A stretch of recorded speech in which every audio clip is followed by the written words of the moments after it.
talk about technology in Legacy of the Stars. So when you take a research action, you can research technology on these technology cards. And there is a tableau of a bunch of these on one side of the board during the game.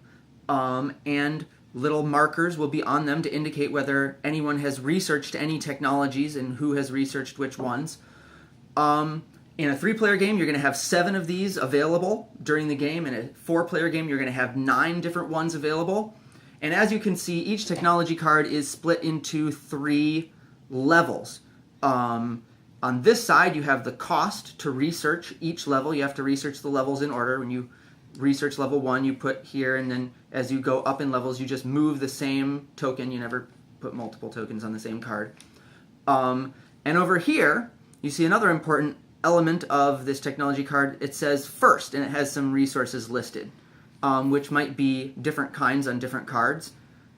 So if I take a research action on my turn, I have 4 data, I pay 4 data, I put my little guy on here. Since I'm the first one to put a marker on this level of this technology card, I get a first bonus, 2 raw materials. Those go straight to my supply immediately.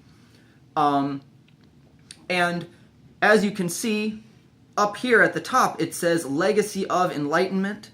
The 3rd level of each technology is the same, and they all say Legacy of Enlightenment. And those legacies are a big deal because legacies are how you win the game. You get 8 of them, and you're the winner.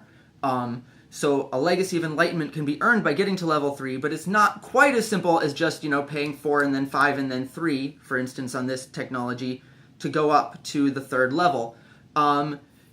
Before you can move up levels in technologies, you have to research a little bit on some other cards.